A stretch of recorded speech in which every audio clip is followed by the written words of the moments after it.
Bonjour les amis, aujourd'hui j'ai envie de choses gaies, j'en ai marre de la routine, de la tristesse, du pessimisme, des angoisses, de la gaieté, une belle histoire. Je vais donc vous raconter la belle histoire de Lassana Bathily. Musulman malien né en 1990, arrivé en France en 2006 à l'âge de 16 ans pour faire des études. Il fait des études pendant 3 ans, il a 2 CAP et normalement le scénario est qu'en 2009 il doit rentrer dans son pays. Mais finalement le colonialisme français peut avoir du bon, il fait tout pour rester en France, il fait appel d'un renvoi dans son pays, il a des associations qui le soutiennent, il gagne, il reste en France, il occupe différents emplois jusqu'à ce que sa vie bascule lors de l'affaire de l'hypercacher au lendemain des attentats de Charlie Hebdo. Attentat de Charlie Hebdo contre lequel, en bon musulman, il a tweeté, non pas pour condamner les assassins, mais pour dire qu'il n'est pas Charlie et que Charlie a provoqué les musulmans. Mais il est un héros.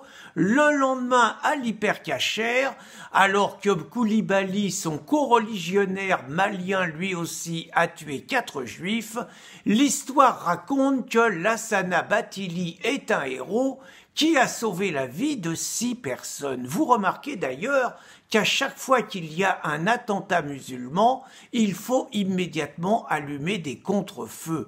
À Nice, on nous raconte que ce sont les musulmans les principales victimes de l'assassin sous le prétexte qu'on nous dit qu'il y en a 30, le chiffre finit tout de même à 12, et récemment le dramatique incendie qu'il y a eu lieu dans le 16e, à cause d'une Tunisienne alcoolique, kleptomane, etc., on met en avant une très belle victime, par ailleurs architecte algérienne. Eh bien cette fois, au lendemain de Charlie Hebdo et de l'hypercacher, il nous fallait un héros, Lassana Bathily. Et on a su 6 mois plus tard que tout ça n'était qu'invention, même s'il a eu un rôle sympathique et tout, il n'a absolument pas sauvé la vie des 6 personnes, c'était une invention destinée à entretenir un mythe, on avait besoin d'un héros. Et donc la vie de l'homme a basculé, 11 jours plus tard il est naturalisé français.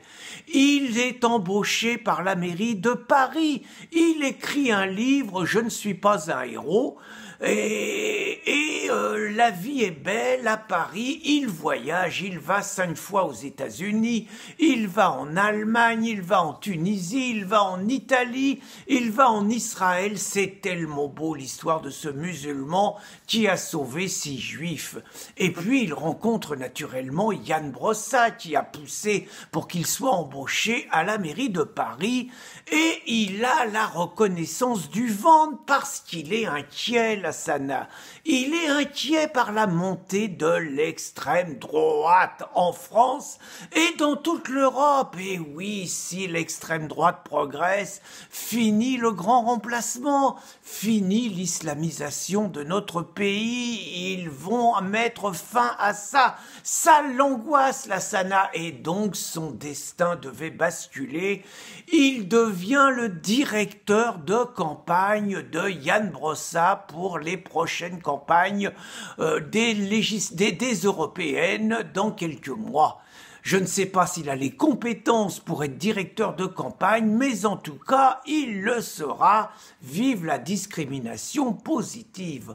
En parlant de héros, petite remarque, depuis maintenant plus de 6 ans, les Français essayent de sauver son pays, le Mali, de l'influence islamiste. 24 de nos compatriotes ont laissé la vie là-bas.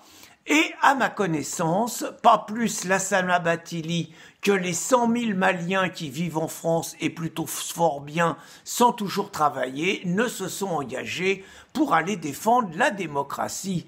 Les héros, c'est bon pour les connards de Français qui vont se faire casser la gueule là-bas. Au revoir, bonne journée les amis.